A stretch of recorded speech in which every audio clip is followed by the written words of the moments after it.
Long ago, in the heart of Mesopotamia, there stood a kingdom of immense wealth and power, the kingdom of Babylon. It was a land where people lived under the rule of one of the most arrogant kings in history, Nimrod. His name was feared, his wealth was boundless, and his rule absolute. But there was something about Nimrod that set him apart from other kings. He did not merely rule his people, he claimed to be a god. Yes, Nimrod believed he was not just a king, but a divine being. He declared himself the one who controlled life and death, convinced that no power in the universe could rival his own. His arrogance knew no bounds. Day after day, he sat on his golden throne, surrounded by loyal followers who worshipped him. They bowed before him, called him their god, and followed his every command without question. But then, one man changed everything. This man was the prophet Ibrahim. Upon him be peace.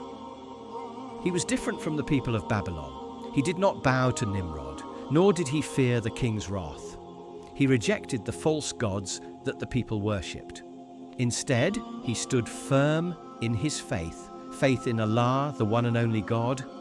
Ibrahim openly called the people to abandon their idols, reject their false beliefs, and worship Allah alone.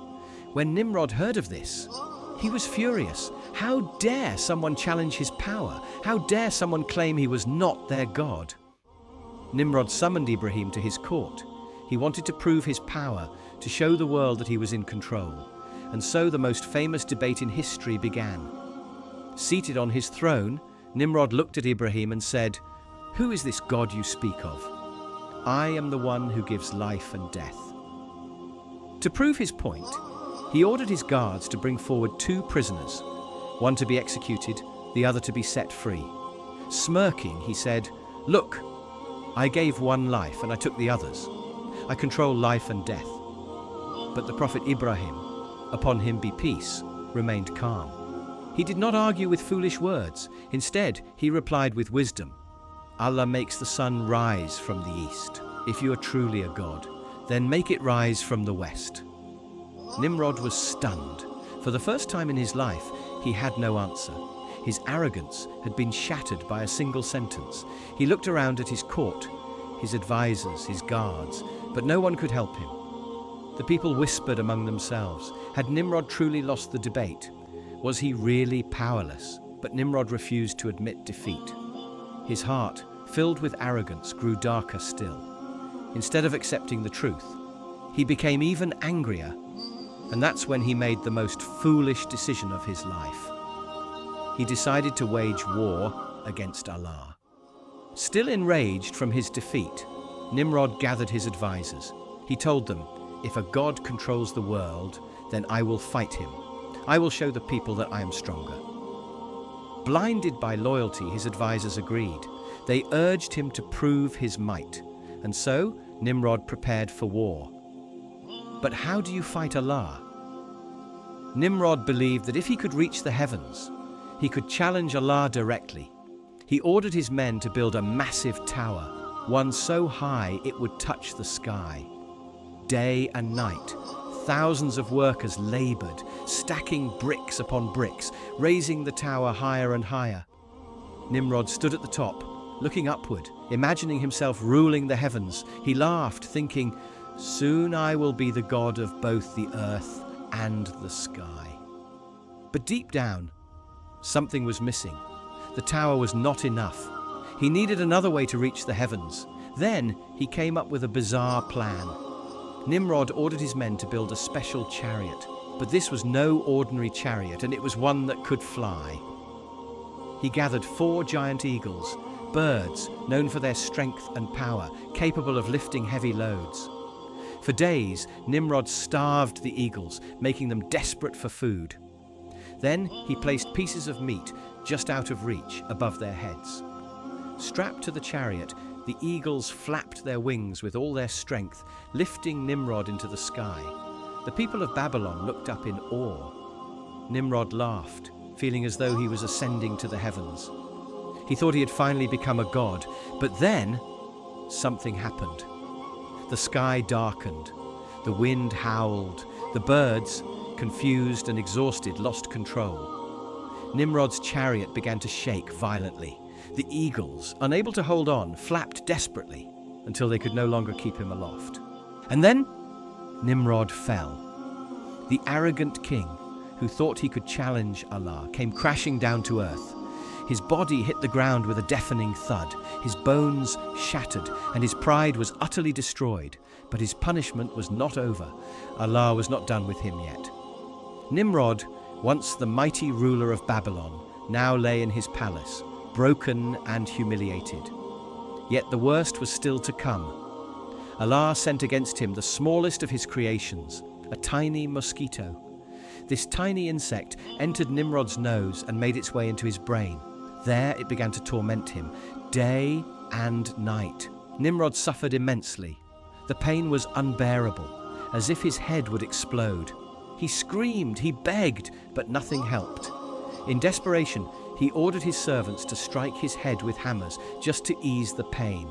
And in this miserable, humiliating state, he died. The king who thought he could fight Allah was defeated not by an army, not by a warrior, but by a tiny insect.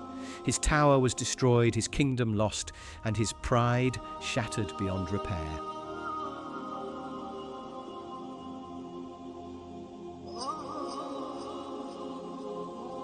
This is the fate of those who challenge Allah. Arrogance leads to destruction. Humility before Allah brings honor. Let this be a lesson for us all. No matter how powerful someone becomes, no one can stand against the will of Allah. Nimrod's story did not end with his fall from the sky. His downfall became a warning, a lesson that echoed through the ages. But what happened next? What was the fate of Babylon after its arrogant king met his miserable end? The news of Nimrod's failure spread like wildfire.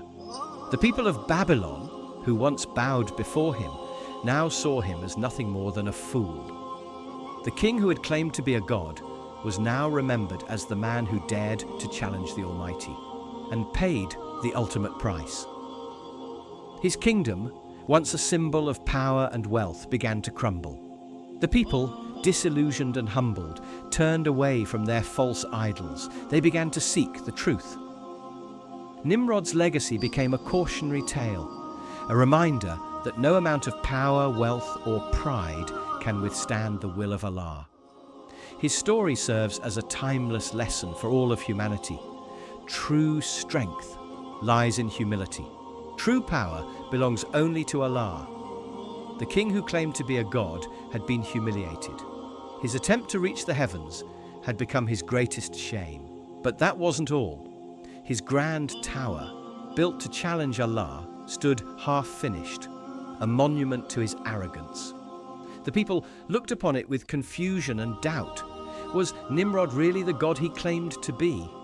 If he was so powerful, why couldn't he even control his own fate? Whispers spread through the city. Doubt grew. Some began to remember the words of the prophet Ibrahim, peace be upon him. They recalled the debate. They remembered the moment when Nimrod was left speechless. They remembered the truth Ibrahim had spoken of the one true God, the creator of the heavens and the earth. Could it be that Ibrahim was right all along? With Nimrod defeated, his kingdom began to fall apart. His soldiers, once loyal, abandoned him. His advisors, who once praised him, turned their backs. The great kingdom of Babylon, once ruled with arrogance and pride, grew weaker and weaker. And then Allah's final punishment arrived. A powerful plague struck Babylon. The people, once strong and proud, became sick and helpless. Their wealth couldn't save them. Their power meant nothing. Those who had once worshipped Nimrod now prayed for mercy. As for Nimrod himself, he spent his final days in unimaginable pain. The tiny mosquito inside his brain continued to torment him day and night. His screams of agony filled the palace. His servants, desperate, struck his head with sticks, hoping to bring relief. But nothing worked. No medicine, no wealth, no power, nothing could save him. And in that miserable state, he died. Defeated not by an army, not by a mighty warrior, but by a tiny insect. So what can we learn from Nimrod's story? The story of Nimrod is not just a tale from history. It is a lesson for all of us.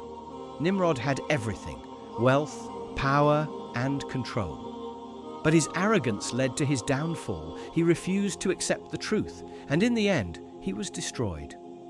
He thought he could fight Allah. He built towers, flew into the sky, and claimed to control life and death. But in the end, he was defeated by a mosquito. The Prophet Ibrahim, peace be upon him, stood alone against Nimrod, but he did not fear him. He knew that Allah is the true king. His faith gave him strength, and in the end, he was victorious. Even today, the ruins of Babylon stand as a silent reminder of what happens when arrogance goes too far.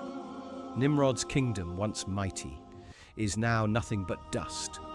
His name is remembered, not for greatness, but for failure. But Ibrahim's name lives on. His message spread across the world. His faith in Allah made him one of the greatest men in history. And this is the reality of life. The arrogant will fall, but the humble will rise. May Allah protect us from arrogance and guide us on the path of truth. Kindly subscribe to this channel for more informative videos.